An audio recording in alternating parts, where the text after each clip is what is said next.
I'm so glad you guys can't hear that banging because like in the background I can just hear this constant tapping like they're nailing something into the wall. I don't usually have sound problems.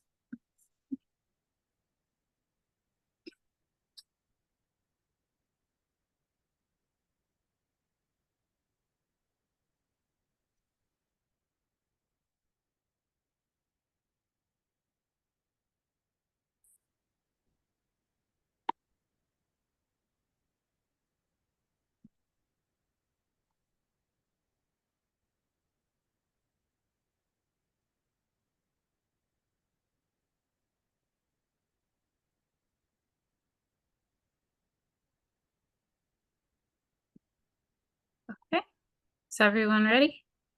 Ready. All right, I'm going to start the webinar and let people come in now.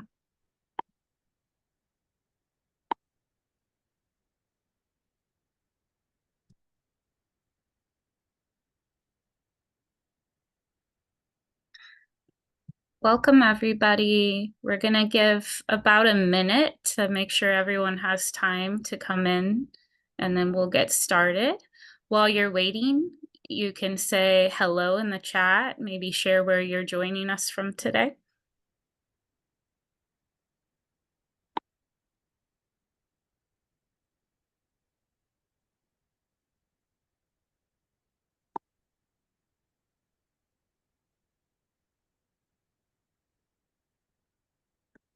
Hi, everyone. Thanks for joining. We're giving just a minute for everyone to come in. Please feel free to say hi in the chat and share where you're from. Let's take a look and see.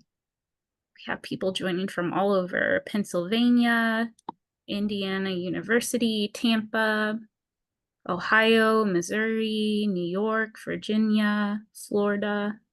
They're going so fast I can't keep up. Texas A&M, welcome everybody. We'll get started in just 1 second. I just want to give people a chance to come in.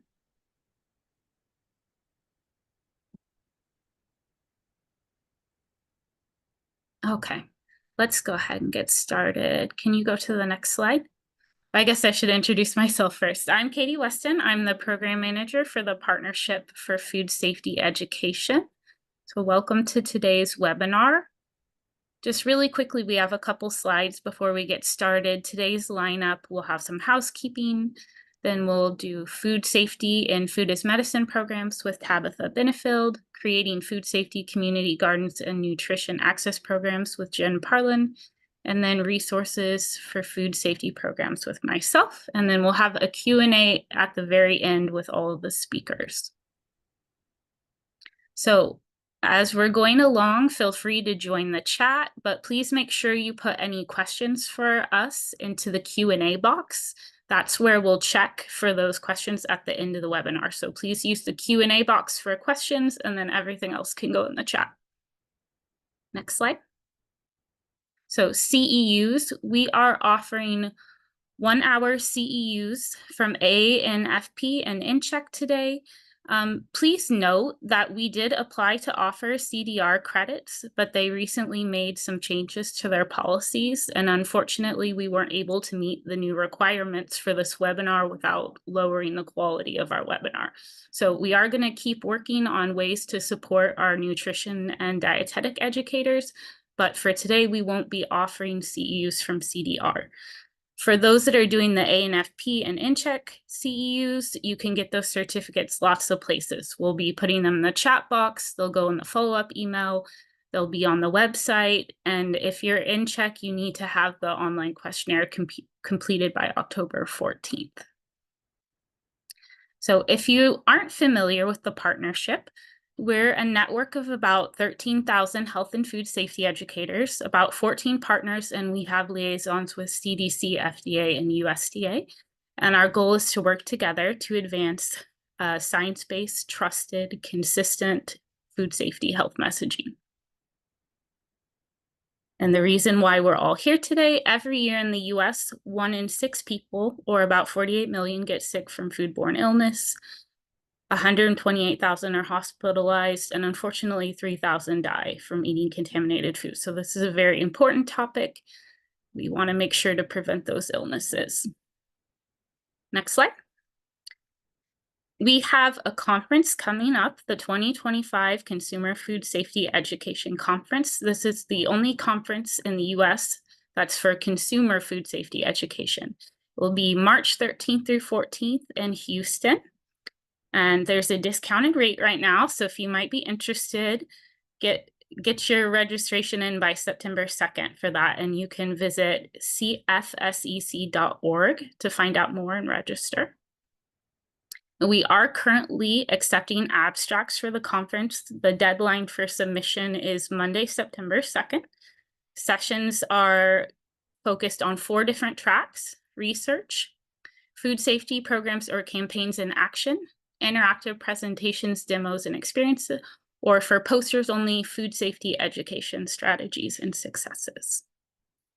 So, next slide.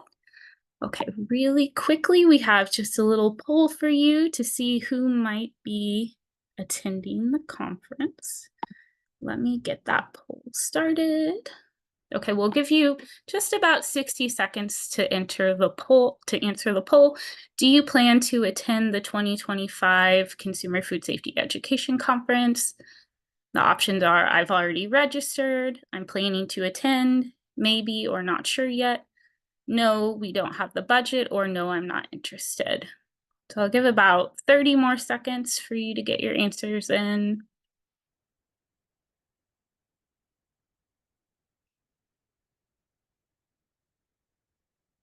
Okay. I'm getting ready to end the poll, so go really fast if you haven't answered yet. Okay, let's see the results. It looks like 1%, a very small number, have already registered. 2% planning to attend, lots of people that aren't sure yet and don't have the budget, and about 19% that aren't interested. So thank you for taking that poll. And we'll go ahead and get started with our presentations. So first, I would like to introduce you to Tabitha Benefield. She is an RDN and the Manager of Nutrition, Health, and Well-Being at FMI, the Food Industry Association. Welcome, Tabitha. Thanks. And I'll go on. And thanks for having me. You're welcome. Really, if we could just go back one really quickly, I just wanted to give kind of a bit of a grounding of what FMI is, or who FMI is, just in case there are some folks on the line who don't know. So FMI represents food retailers and their suppliers to advance a safer, healthier, and more efficient supply chain. We bring together a wide range of members across the value chain, from retailers that sell to consumers to producers that supply the food and then and other products, and as well as a variety of companies providing critical services to the food service industry. FMI also collaborates with government to help the food industry provide safe and nutritious and affordable food and beverage options in the communities across the country, and to develop policies aimed at supporting those who are hungry or impacted by food-related chronic disease, or both. Through many different projects at FMI, year-round, we explore consumer perspectives, industry progress, and initiatives in areas related to nutrition and public health, with a focus on the important role that the food industry plays in this ever-evolving and increasingly important space. One such important role is food as medicine. To ground our conversation, we will define food as medicine. We'll discuss the diversity of food as medicine program settings and how food safety principles and practices are paramount in the execution, delivery, and success of food as medicine programs. So we can go to the next slide. So you may ask, how is a food retail setting an avenue for food as medicine programs? So let's just talk briefly. I just want to highlight briefly how the food industry plays a significant role in advancing nutrition and health and well-being. Specifically, the grocery store provides a unique opportunity to address gaps in healthcare, improve public health, and meet consumer demands for nutrition, health and well-being services. Consumers' perspectives are quickly evolving, and the grocery stores are becoming more important destinations for health and well-being. The food industry is pursuing a wide range of initiatives to meet the needs of both consumers and employees, including raising awareness about health and social benefits of family meals, expanding product and fresh food departments allocations in retail stores, and then advancing food as medicine programs that connect nutrition and food to health. So next slide.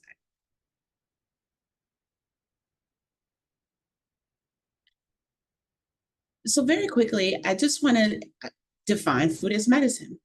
And so as you hear about these programs and basically how they're built, the hope is that you will be able to illuminate where to enact core food safety principles and critical control points to reduce foodborne illnesses.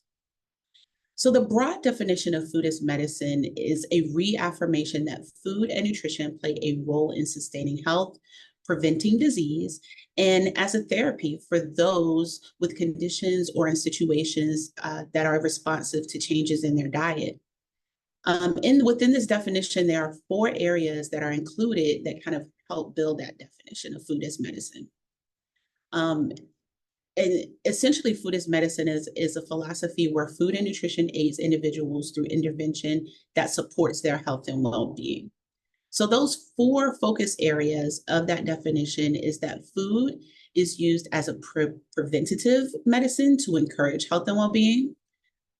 Food as medicine in disease management and treatment. So food is used as medicine in disease management and treatment. And then food as medicine to improve nutrition security. And then finally, food as medicine to promote food safety.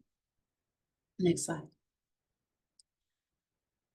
So where else will we find food as medicine programs?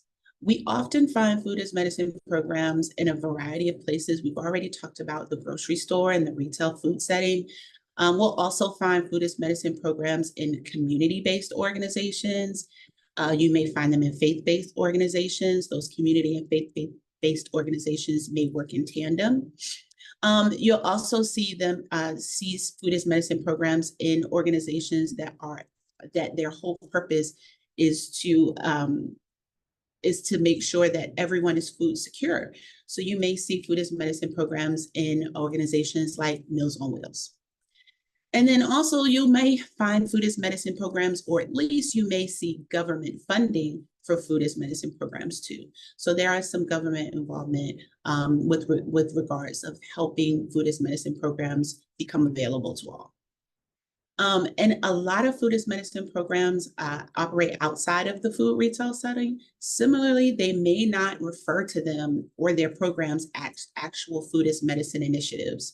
So one really, actually everybody kind of may already know this, but one such program that is not really actually considered a food as medicine program, but by definition fits all the boxes, is the Women, Infants, and Children program.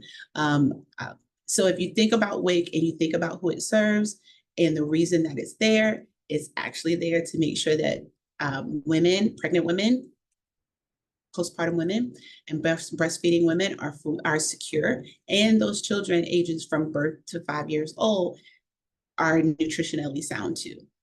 And so we've kind of gone through that already, but in the framework, you can see that you can basically lay this framework that's outlined in the slide on top of any of the settings that we've talked about. The graphic here is specific to the food retail setting, but as you can see with regard to food prescription programs and produce programs, you may see all of these things in various settings. And when you see those things, you can actually consider them food as medicine programs. Next slide.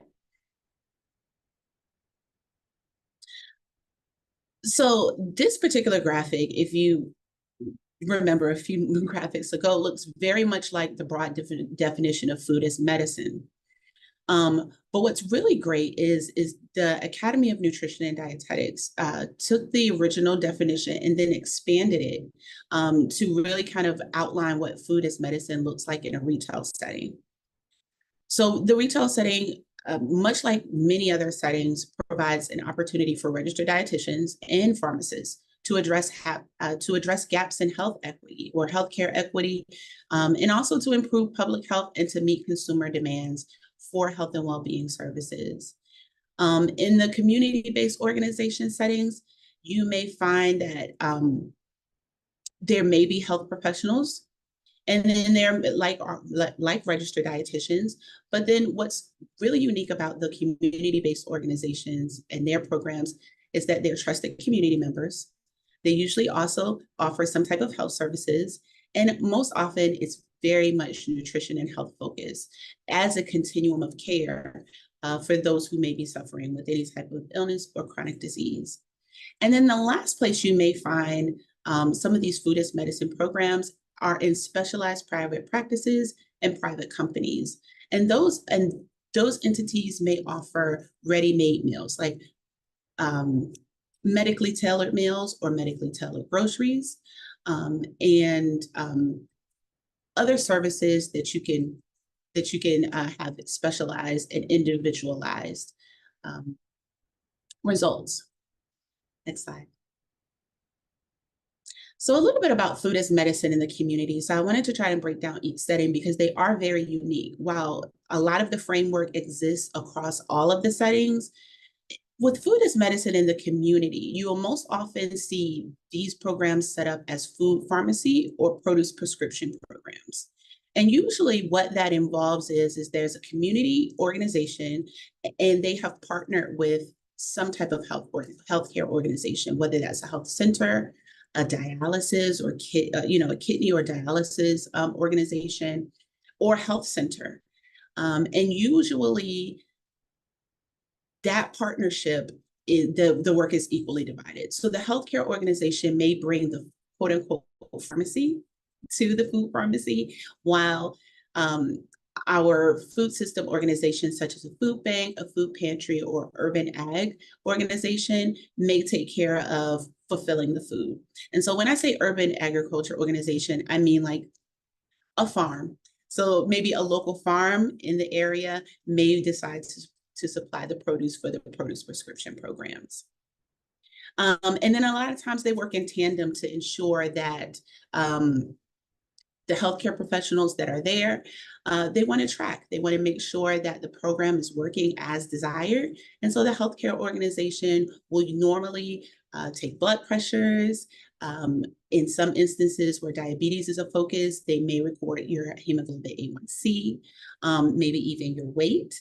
And then they'll keep a record of that data so that they can then measure the data again at a later date to see if there was any improvement in the health status or nutrition status of that individual. Next slide.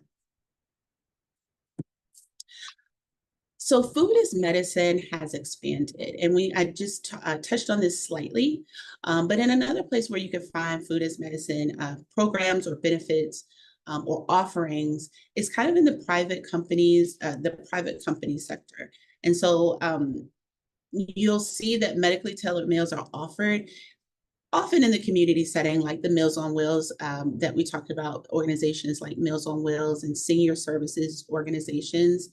But you can actually also jump into the food as medicine space as a consumer by purchasing or applying to programs that offer medically tailored meals. And so a medically tailored meal is a therapeutic food that is basically put together to improve health and the nutrition status of an individual. You may see this as a meal kit. You may see this as an individual entree, very similar to kind of what you may see in the grocery store, something you can pick up and take with you.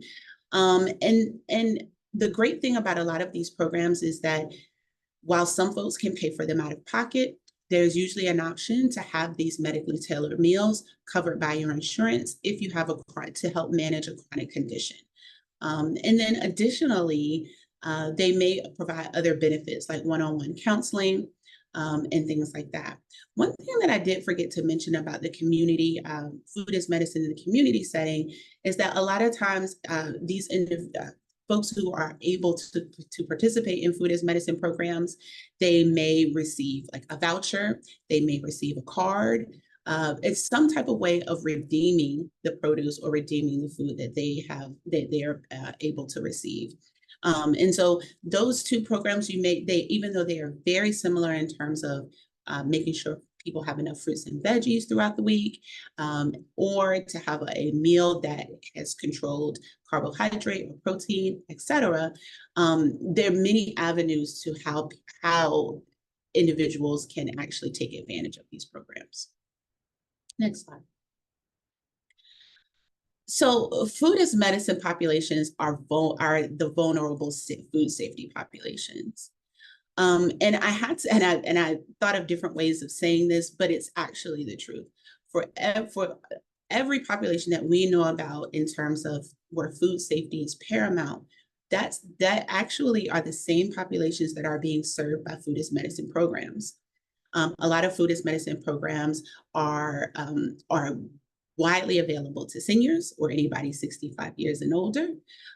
We talked a little bit about programs that are specific to children, but we know that anyone under the age of 5 is more susceptible to foodborne illness, as well as pregnant people, and then people who have who have weakened immune systems, or who have chronic health conditions that are treated by medicine. That core group that we already know about that are vulnerable to foodborne illnesses are quite often a lot of the same individuals who are participating and taking advantage of food as medicine programs. And so when looking for the populations to address, we already know the populations and the folks that we need to look out for to address those issues. And as I wrap up, keeping your food safe. So we know that food safety plays a vital role. When folks are getting those food as medicine meals delivered, we want to ask questions about what's being delivered, what's coming, how it should be stored. We definitely want to schedule a time where we are available or someone is available to make sure we can receive that food and that it's kept in a safe place for delivery. We want to examine the package. We want to examine the items. If we have a thermometer, we want to check and make sure that our cold food is coming in cold. And if we have any warm food, who's to say our meal may be hot and ready for us, that it comes in hot. Hand washing, clean surfaces, utensils are all part of making sure that when you're actually going to prepare those meals, you are able to do that safely. And then if you're receiving a medically tailored meal, something that's already prepared, an entree of some sort, you want to follow all of the storage and preparation recommendations to make sure that that food is kept safe. So while it was safe in wherever it was prepared, we wanted to make sure that it continues to be safe by making sure we're properly storing it and properly preparing it by those recommendations. And so in a nutshell, that is food as medicine and food safety and food as medicine. And so a few quick resources, and thank you so much. Thank you so much, Tabitha. If you had any questions for Tabitha, go ahead and add those into the Q&A. After all the presentations, we'll answer the questions. So before I turn it over to Jen, we do have one more quick poll. We'll just give about a minute. Has your organization participated in food as medicine or nutrition access programs? Yes, frequently, sometimes, rarely, never, and not sure. And again, we'll just give like maybe 45 more seconds to answer that. So go ahead and get your answers in.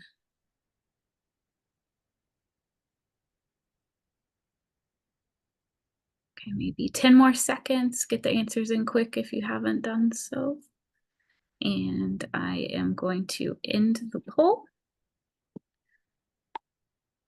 So it looks like 27% of you are frequently participating in these types of programs, 16% sometimes, 6% rarely, 19% never, and 31% not sure. So it seems like a pretty even mix between often and never or not sure. Okay, so now I'd like to turn it over to Jenn. Jenn is Managing Director of the Garden Kitchen at the University of Arizona Pima County Cooperative Extension. Welcome, Jenn. Thanks so much, Katie, and thanks everyone for having me today. I'm going to talk about creating some food-safe community gardens and nutrition access programs. I wanted to give a little context about the programming that I'm involved in. So I wanted to tell you a little bit about the Garden Kitchen. We're a seed to table whole health program that works primarily in policy systems and environmental changes to provide equitable health choices for lower resourced communities. We have a facility that is in the city of South Tucson, and fun fact, the city of South Tucson is completely surrounded by Greater Tucson. So we are a very small city, 1.1 square miles within a very large city. We have a facility that contains an educational garden. We have a teaching kitchen, think really souped up home economics, a commercial kitchen, and it is also the home base for our mobile produce market. We provide support to about 35 different community gardens in our county, and we have a wide variety of settings that is in. So 0 to 5 at early childhood, all the way to senior settings with senior housing or community centers. We're also the statewide trainers for food demonstrations for Arizona Department of Health Services, and that includes WIC and SNAP Ed staff. Next slide. So what's important when thinking about starting or maintaining a food safe garden? And please feel free to share your knowledge in the chat. I would love for you all to be able to benefit from each other. Oftentimes, I think people learn more from each other than from me in these presentations. So if you already have some ways that you ensure food safety in your garden, please feel free to drop them in the chat. I did want to say, caveat, this is really about making your garden food safe. There are a lot of other factors in making sure that your garden is successful. And so we're just concentrating on the food safe part of it today. But oftentimes, if you haven't started your garden yet, it's a really great opportunity to start thinking about food safety while you're planning for it. If food access or food education or something where you're having edibles in your garden is part of the why of why you have a garden, right? Why is this not a playground? Why is it not a walking trail or a splash pad or something like that? Then talking about food safety right up front is really an important place to start. I think it's easier to get buy-in from everybody in the beginning and then integrate this food safety plan into the larger garden plan. No worries if you've already started your garden. I would sit with the folks that have some stake in the garden, are interested in the garden, and talk about if there are changes needed, if you're doing a great job and you want to make it a standard operating procedure, whatever that is. It is a good idea to review and think about food safety in your garden in an ongoing kind of way. It gives the ability to everyone to have ownership over the food safety in the garden. And then that helps us to make sure that food safety is really more often maintained. So for today, we're going to talk about location, water, soil, the containers that you're gardening in, animal and pest management, and people management. The location's really important when thinking about food safety. So we're gonna think about what could our garden come in contact with from above and below and beside and all of those different places. So consider runoff. I have a picture of a roof here. We don't necessarily want roof runoff to get into our edibles garden. Think about the things that are on your roof. You know, maybe I have birds on my roof. There could be storms, there could be chemicals from the roofing agent that is on there. We don't want any of that to get into the garden. We also want to think about runoff from below or beside the garden. So thinking about animal cages that are being cleaned out, or street runoff, or your compost pile. We don't want any of those things to be able to run into the garden. We also want to think about a location that is, if you can, be close to hand washing. It is easier to have folks wash their hands very often in the garden if the location is close to a hand washing station. Next slide. We also want to think about our water. So we are all about sustainability. We want to be able to use harvested water, gray water, all of those different things. but we want to make sure it's really safe for our edibles garden. If you are collecting rainwater that is not coming off of a roof, great, use that in the edibles garden. If you're collecting it from a roof or something else that could have contaminants on it, better to use that water on our edibles trees or our shade trees or our non-edible plants. Gray water that's used from like laundry or something like that, make sure you're using a biodegradable soap for sure. And then think about, where are you going to use that water? Also make sure that you are not using water that has heavy amounts of contaminants in it. So I'm thinking about paint. Maybe you're cleaning up from an art project at a school. You don't want to use that water that has paint in it, or we're cleaning out our terrarium or something like that. We don't want to put any of that into the edibles garden. Next slide. This is a picture of early childhood gardens that we installed. They are open on the bottom. And so even if you have, like we did, put some different soil into the bed and you have an open bottom, you want to make sure you're testing that soil for contaminants. Test the soil also if you plan to do a sunken bed or you're doing something in the native soil. Make sure that you're paying attention to that. You can check with your state health department or your local extension office, and they should be able to help you find where you can get that soil tested. We also want to make sure that we are buying compost and soil from reputable sources, right? We're making sure that they've followed all the food safety guidelines for composting, for where they're getting their soil, how they're sourcing their materials, so that we bring that in and it's already food safe for our garden. A note about composting.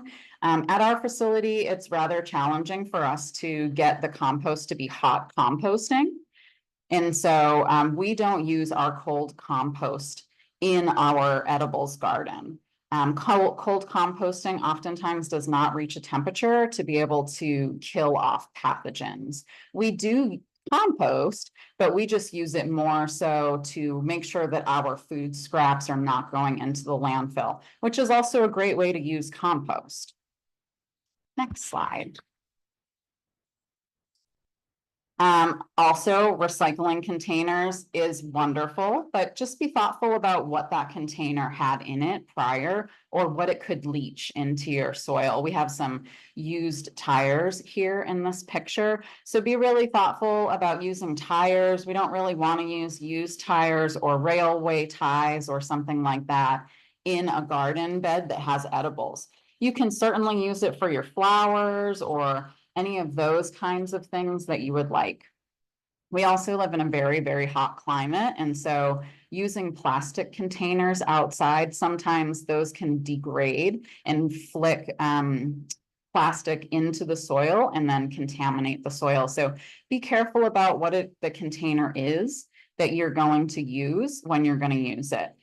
If you're going to use old containers that are plastic, generally we want those to be food containers. We don't want it to be something that had chemicals in it previously. And then keep an eye on them throughout your season, or use them inside maybe to start your seeds. Next slide. This is one of our chickens. She's in a coop with her sisters. We want to make sure that she is not allowed into the edibles garden. We also want to make sure that other animals like pets and wild animals are kept out of the garden as much as possible. This really has to do with your location too. So thinking about, in terms of your location, how are you going to have the least amount of pests and wild animals and other animals coming through your edibles garden. If you do have pests, make sure to treat those as soon as possible with food safe methods, right? We're not going to spray Raid onto our edibles garden or anything like that. Or you can look up integrated pest management, ways to deal with those pests. There are lots of ways to do that in a food safe manner, but you do want to make sure that you're treating them as soon as possible. People management, this is a big one. Like I had said before, certainly try to be somewhere that it's easy to wash hands. If you're not by a building, potentially you can do a gravity flow hand washing system just with a container that has a spigot on it, and you can look up gravity flow hand washing containers online, and you'll be able to see that whole setup. But you want to make sure that people have the opportunity and that they are washing their hands before and after they're in the garden. Hands should also be washed when we're switching jobs from dealing with the compost or animals or something like that. We want to make sure that we're again washing our hands before we go into the edibles garden.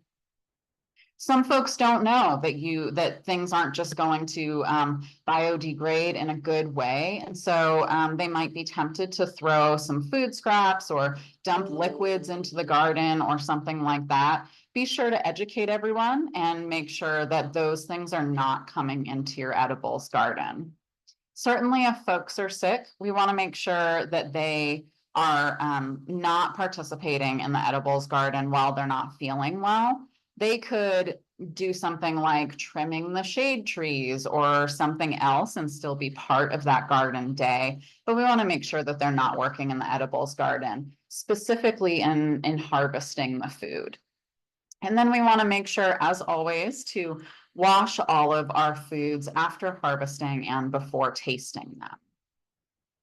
So that wraps up my garden talk. Now we're going to talk a little bit about food safe nutrition access programs. This is a picture of our mobile produce market. We have a refrigerated van, so it keeps everything cool, not like cold enough like a refrigerator, like eggs and butter and things like that, but cool enough so that our produce does not wilt in the summertime. In addition to that, we're going to talk about food sourcing, the chain of custody, the location of your access program, and then people again. So for your food sourcing, just as we talked about with the soil and compost for your garden, you want to make sure that you're buying from reputable suppliers or accessing this food from somewhere reputable, like a wholesaler or something like that. Make sure that you find out about their food safety practices, especially if you are working with some emergency food programs. Make sure that their volunteers are trained in food safety. Oftentimes we all rely on so many wonderful volunteers, but they may not have the education in food safety that they need to have to ensure that this food continues to be safe.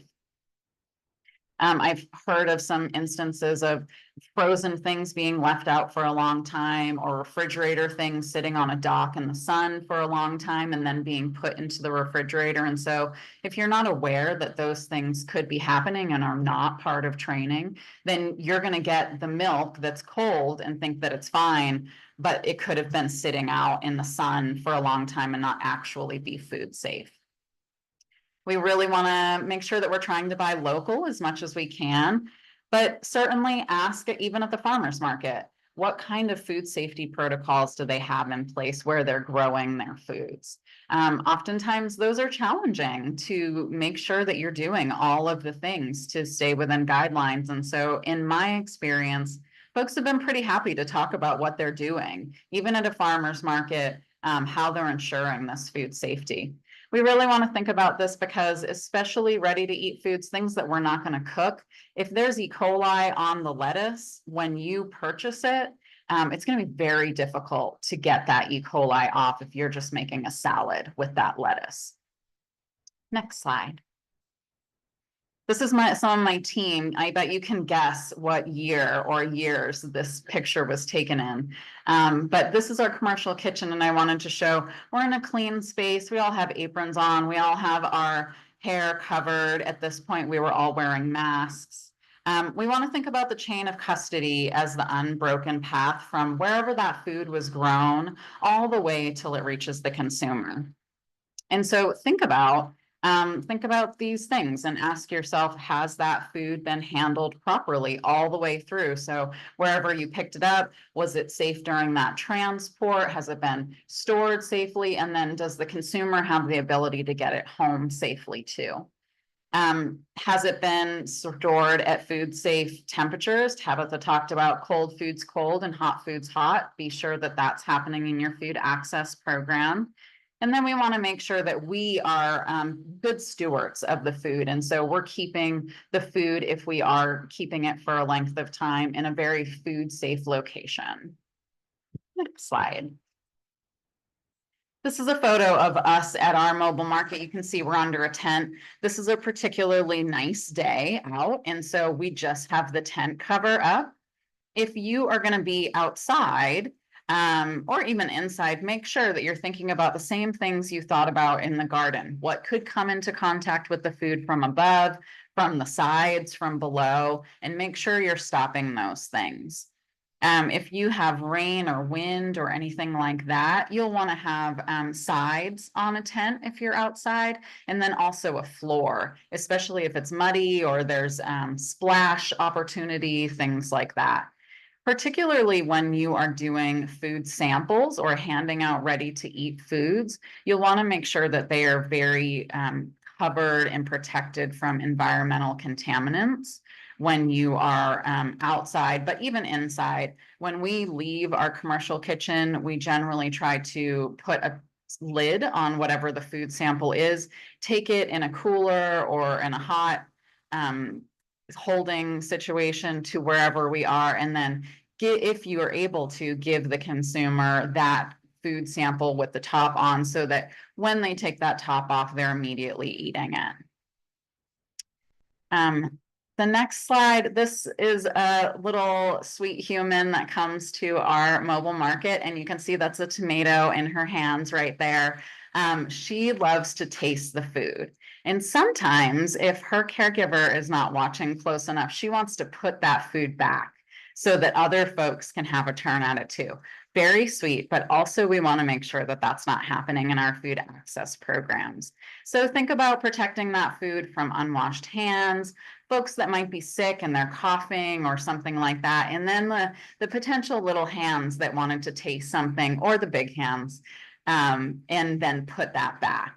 Again, as always, I don't think we can stress it enough, but make sure people are washing their hands before touching food, in between switching jobs, if they are writing things down, if they're gathering information about people at the food access program, helping people out to their car, make sure that they are washing their hands again before they come back to be in contact with the food. That's it. Thank you so much. This is our website if you wanted to learn more about the programming or get in touch with us later. Thanks so much, Jen. And again, quick reminder, if you have questions, you can go ahead and add them to the Q&A box, and we'll get to those at the end. So if you weren't on at the very start, I'm Katie Weston. I'm the program manager for the Partnership for Food Safety Education. And we just wanted to share some resources with you that could be helpful when you're working with healthy eating programs and food as medicine programs. So very first, the core 4 food safety practices: clean, separate, cook, and chill. And these can be used in any program you're doing that has to do with food. At fightback.org, we have all kinds of resources that are about the core 4 food practices. We have detailed fact sheet flyers for each step: clean, separate, cook, and chill. We have a safe temperature chart that has the meat, poultry, seafood, and eggs, the recommended temperatures for consumers. So make sure you're using those thermometers. And then we have a brochure that's in English and Spanish that kind of simplifies everything and can be handed out at events. That has links to things like the USDA meat and poultry hotline. It covers those core 4 steps, and it even has that temperature chart in there. Hand washing, and Jen stressed this so much, how important hand washing is. We have a page just for hand washing that you can visit, and we have Clean Hands, Healthy Home graphics that could be printed out and posted up. near hand washing stations or sinks and restrooms. There's also a keeping a clean scene video. This is just like a short video. It's only a couple of minutes long on the importance of washing hands and keeping those food prep surfaces clean and the steps to do that. There's also some other resources like social media posts that you could share if you're doing stuff online. Safe produce. So of course, if you're doing a community garden or any other program that involves fresh produce, you can use these resources. We call this campaign Produce Pro. Be a pro at handling your produce. So there's all kinds of brochures here and flyers, graphics, social media content. There's even PowerPoint presentations. So if you're doing a class, like let's say you're doing a community garden and you want to prep all of your volunteers, you could use that PowerPoint presentation. There's signage that you can print out and post up places. And the graphics are really neat. They go through all the steps for produce: check, clean, rinse, separate. Go 40 or below. So again, our other speakers stress the importance of keeping hot foods hot and cold foods cold. These are resources on maintaining your home refrigerator at 40 below. It's one of the most effective ways to reduce foodborne illness. And we have brochures in English and Spanish. And some are particular to vulnerable populations. We have some of these brochures that are for expecting parents and for adults over 65 who are at a higher risk of foodborne illness. There's a fact sheet that really goes into the science behind the messages. If people are asking, why do you recommend this? You could share that with them. Food safety myth busters. These are some fun graphics that can be printed or can be shared online. Each graphic, they're kind of tiny, so each one has a food safety myth that people might have heard, and then it gives the fact and then some of the details about the fact, why that myth isn't true and some of the science behind it. I think there's about 30 of these available. There's lots of topics, including some that might be relevant to these programs. There's cleaning and sanitizing, fruits and veggies, meat and poultry, fridge and freezer, several topics. You can check those out. Poultry handling. So if you're running a program that involves meat, we have some safe poultry resources you could check out. Don't Wing It is specifically on reducing the risk of salmonella and campylobacter. And it has brochures, again, that are specific to vulnerable populations, such as older adults and parents of young children. There's infographics and PowerPoints, and it does, again, include that science behind the message. So if people are asking questions, you can share that with them. Don't Wash Your Chicken is a series of videos on chicken handling. There's 4 animated videos, social media messages that go with them, and graphics, and they're really cute. There's one where they like show like a kind of x-ray of all the bacteria that spreads around the kitchen if you rinse your poultry in the sink. So those are available again on fightback.org. The Safe Recipes Style Guide is for so if you are offering a food safety program that includes recipes, you might want to think about using this resource. It's a standardized guideline for adding food safety steps to a recipe. So it includes things like remembering to rinse your produce, washing your hands before you touch food. It's very easy and simple to use. And multiple studies have shown that when consumers have these recipes with the basic food safety steps, they're more likely to practice good food safety behaviors. We do have some other resources around the Safe Recipe Style Guide. If you're working with students or kids, there's a safe recipe activity for middle school and high school. So it walks them through how to add recipes, safe steps to a recipe. We also have already pre-made recipes if you're looking for some. And I have seen a few educators that use these for farmers markets and things like that. They'll feature a recipe that uses one of the ingredients that they have, like If they're doing apples, they might have an apple recipe, and then they put the food safety steps in there. Okay, so we will go to the Q&A now. If you haven't already added your questions to the Q&A box, please go ahead and do that. We might not see them if they're in the chat, so make sure you're putting those into the Q&A box. And you can ask questions for all of us, for me, for Jenn, or for Tabitha. We have quite a few in here, so I think we'll go ahead and get started. I think this first one is for Tabitha. In talking to my community, I haven't really had positive feedback on primary care physicians promoting specific vitamin-rich foods for those with specific vitamin deficiencies. Is there a way to increase promotion for this between medicine and grocery? So if you have anything to share about that, Tabitha, or Jenn, if you do too, feel free to jump in.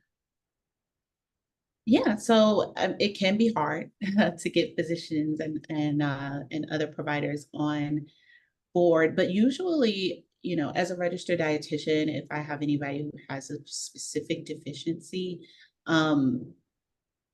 putting them back with their provider is usually the first step. And if they haven't gotten anything there, I usually just recommend a multivitamin. Not a lot enough folks take a multivitamin regularly to address some of those specific vitamin deficiencies. To your point, absolutely fix a lot of very easy health issues, but it can be hard. But a multivitamin is usually one of the easiest ways to get folks to kind of get to where they need to be in terms of specific vitamin needs. Now, if we're talking about iron and things like that, then we may have to come back to a specialist or a provider to kind of figure out how to go about that supplementation. But just in general, a multivitamin for folks will usually solve the problem. And unfortunately, a lot of doctors kind of goes right over. Thanks, Tabitha. Okay, this next question is for Jenn. It's a big question. What are the items needed to start a garden? I would, that is a big question. Not unreasonable though. I would say start small and build on early successes. And so if you're at an organization and you already work 40 hours a week, start very small. Start with a couple of pots. Go to your cooperative extension website. They're going to have really great information on what plants to plant when. So make sure you have enough sunlight, 6 to 8 hours. Make sure that your soil is moist but not wet, that you're planting things in the right season, and that they are covered from elements if they need to be. Like, I probably wouldn't plant seeds right now because it's 110 every day, and it's very unlikely that they're going to be successful. And so I would look in. Cooperative Extension has tons of resources. You should have a cooperative extension office in your county, and they'll be able to give you regionally specific information. Great advice, Jenn. Thank you. Okay, this question's for Jenn, but I also want to direct it to Tabitha afterwards. Are there any resources you can recommend as a guide for someone who wants to start a community garden in their community? What are the first steps? And then I'll direct it to Tabitha for food as medicine programs. So I'll read that again.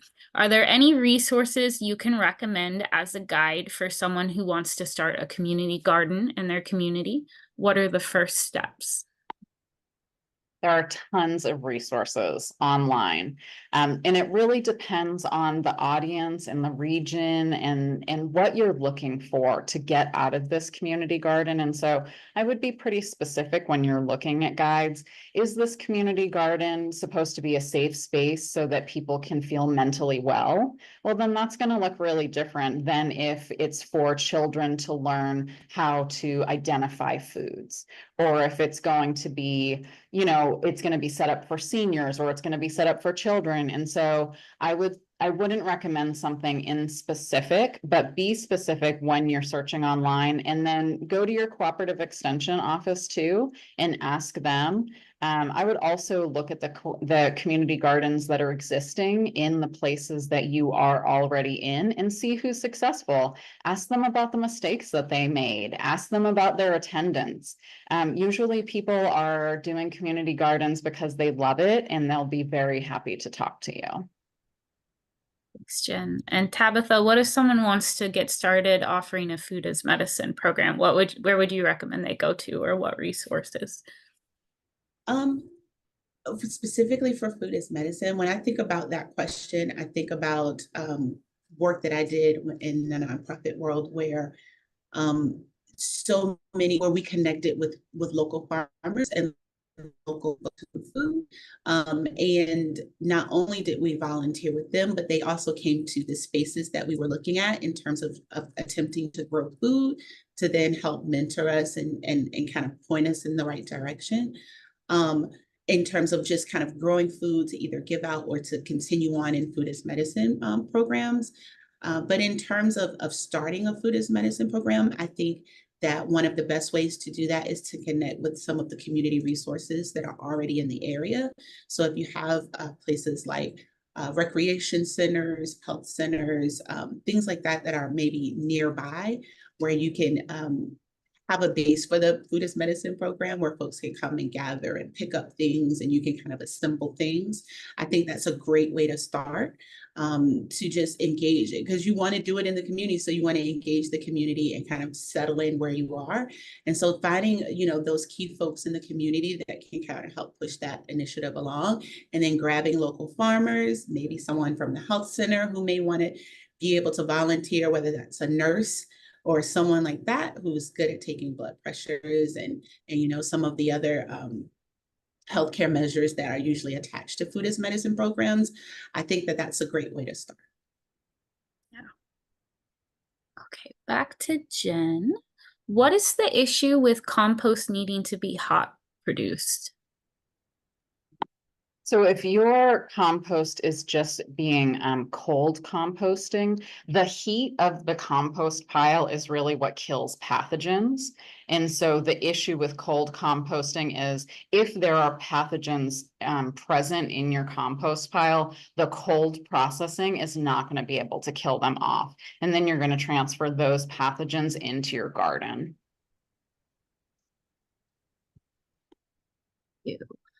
For Tabitha, is there an electronic presentation of the food as medicine? As in a recording? I'm not sure. That's all I have for the question. I can't say from our end if you're asking about the PowerPoints that we'll share those with everyone afterwards. Okay. Let's see. Okay, this could be sorting through the questions. I lost the one I was going to ask. Either of you are welcome to answer this one. Are there any standards being promoted for medically tailored meals, or is it up to the vendor? So with medically tailored meals, it's usually specific to the disease or the chronic condition. And so those, the stipulations kind of, how they put the medically tailored meal together really is going to depend on what kind of chronic disease or issue you may have. And so if we're talking about someone who's a diabetic, then we're looking at something that may not have, that may have no more than about 15 or 20 grams of protein. It really just all depends on what the chronic condition is. If it's high blood pressure or something that is cardiovascular related, it will most likely be low fat, low sodium. And if it's kidney related, then it may be foods that are not high in fluids, or it may be a multitude of things. It really kind of depends on the chronic disease that we're working with, because food as medicine also incorporates celiac and gut issues. And so it really kind of just depends on what the person is dealing with. It's kind of how the criteria for that medically tailored meal is set up. Did you have anything to add, Jen? No, I think that's perfect. Great. Okay. Someone asked Jen if you could restate water sources that are not rooftop runoff. I think that's asking more about water harvesting. And so if your water harvesting is coming from somewhere that's gathering water that is not roof runoff, then that would be okay. If it's just coming from the sky into wherever you're harvesting, that would be fine. Gray water is also fine to use on your edible trees. The trees grow long enough and the water takes such travels in such a way that by the time it gets to the fruit, it's really been cleaned. And so you can use, if you're using laundry or something like that, as long as your soaps are biodegradable, make sure you're using the correct gray water soaps for all of that. And then, you know, your water sources that you would drink from are also fine. Great. Thank you, Jen. Okay, I think either of you could answer this one. Some people may avoid certain foods due to food safety concerns. Do you have any advice on navigating food safety for people who already have restrictive diets due to chronic diseases?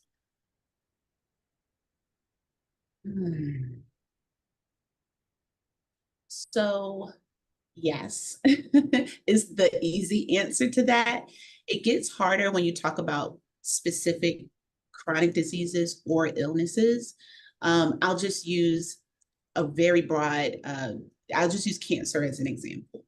For some people who are going through specific types of treatment or periods within the timeline of treatment, they may not be able to eat any raw foods. Everything that they may have to eat has to be cooked because their immune system has been brought down so low by the therapy that they can't run the risk of having a food that has not been heated, cooked, and brought up to proper temperature.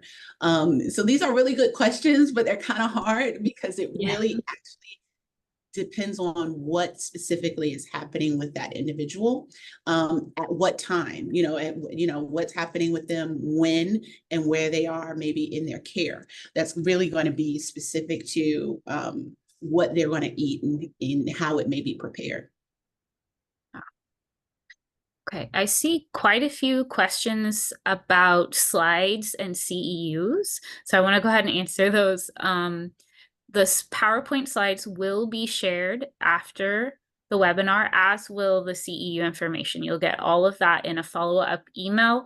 It will also be posted on fightback.org under recorded webinars. So it might take us a couple days to get it up there, but you'll also get everything in the email. So you can get your CEUs and a copy of the slides that way. Okay, we'll do just a few more questions here. There's so many questions. Do Meals on Wheels programs meet food as medicine criteria? If either of you know the answer to that question. So Meals on Wheels have different programs, and one such program that they offer is medically tailored meal. So yes, is the answer to your question. However, all of them may not, all Meals on Wheels organizations or locations may not offer medically tailored meals, but some do, and it is a specific program underneath the umbrella of Meals on Wheels. Jenn, are you doing a session at NEAFCF's conference? Someone asked that. I am. It's in my hometown. We're running it. We're running the conference this year. So I will be hosting the food safety in-depth session, and I'm also presenting in the concurrent sessions for our mobile market. Awesome. Hopefully some of the people on this webinar will see you there. Okay. Do you think people would need to be a dietitian or nutritionist to provide a food as medicine program, or could health educators or other public health professionals be able to provide services as well? So this is a great question. A lot of times you'll find registered dietitians behind the scenes. So you may not see a registered dietitian on site the day you may go to your food as medicine program, whatever that may look like. But a dietitian may have been in the room when putting together the bag or the meals or the produce for that individual who may be diabetic or who may have high blood pressure or cardiovascular disease or renal disease or celiac or all those different things. And so usually that's how we would prefer it to go, that the registered dietitian is consulted in some way, if not on site, to be able to deliver like one-on-one services. However, the best food as medicine programs have a dietitian on site for folks who may have questions, like you all have questions about what they're getting that week, what they should do with it, how they should prepare it, or questions that they may have come up from the week before. So, a top tier, A++++, food as medicine program will have a dietitian that's really involved and can also talk with the folks who are in the program. But most all food as medicine programs have a dietitian incorporated in some way, either with the formulation of education or recipe standardization and checking all those recipes and things like that. Thank you. So I want to end with just one final question on a positive note. You've both worked in these types of programs. What are some of the benefits you've seen from them? Or a positive story you can share from one of these programs? And whoever wants to go first can. I'll go first since I'm not on mute. All right, so one really great story that I have is that you may not have saw it in the slides, but when I was a registered dietitian in the community, we sought to do an 8-week cooking program for individuals who really just wanted to beef up their cooking skills and cook more at home. Well, we had this woman join, very mature woman, who we knew could cook, but we were kind of like, why are you here in this cooking class? And she had been diagnosed with diabetes, and she was trying to figure out how to do better at home. And she took the cooking class, and her A1C came down, and her weight came down, and she bought 7 other people from her swim class that she took at the rec to also join the class, because she knew that a lot of other folks were having these issues. And so while that particular initiative wasn't set out to be a food as medicine program, what we did is from that experience, we were able to then set up and stand up a food as medicine program that actually tackled all those things that folks were coming to just the cooking class with. It was literally just the cooking class. It wasn't anything special about it. We just said, come cook with us. We're teaching, basically culinary fundamentals. And that's how that happened. So that's my feel good story. Wow, that's a great story. And Jip? I think that there's so many great stories, but I think about food as medicine and food access oftentimes in the same arena, right? And so we do a lot of preventative things in our programming. So being able to bring a mobile market to somewhere that does not generally have access to fresh local produce has been really great. People are really responsive. They're excited to eat these fruits and vegetables, to cook with these fruits and vegetables. And I think as a side benefit, people really have started to share their familial stories with each other about those ingredients, about recipes that they would use with these ingredients. And so not only are we nourishing the physical body, but we're also thinking about the mind and the spirit, and we're getting health benefits for all of those different aspects while we're at the mobile market. Thank you both for sharing those successes and answering all the questions. Thank you everyone for the wonderful questions. We have just a few quick wrap-up slides and then we will end the webinar. So coming up at the partnership, September is National Food Safety Education Month. September 18th, we'll be hosting a collective day of action. So mark that date in your calendar and keep an eye out for communications about that. And October 15th will be Global Hand Washing Day. So it's a perfect day to talk about the importance of hand washing. Okay, big thank you to our community connectors that help make these webinars possible. Next slide, we also want to thank our partners. Again, they're there who help us make all these resources and webinars free for all of you. Next slide. If you want to help support our efforts, you can make a charitable gift. You can follow us on Facebook, Twitter, or LinkedIn. Make sure you're on our bi-weekly e-card. We also have newsletters, a couple other newsletters, Lasting Lessons, which is for educators of K through 12, and Cooking Times gives you a recipe and a food safety tip once a month. That one's really fun. And then final reminder about the CEUs, because I did see a lot of questions about that. For this webinar, we are offering CEUs from A&FP and InCheck. You can get those in the follow-up email or at fightback.org. You go to the free resources tab and then recorded webinars. If you're seeking the InCheck, make sure you fill out that form by October 14th. And I believe that's it. Thank you everyone so much for this wonderful webinar and for joining us. Thanks again, Jenn and Tabitha. Bye, everybody.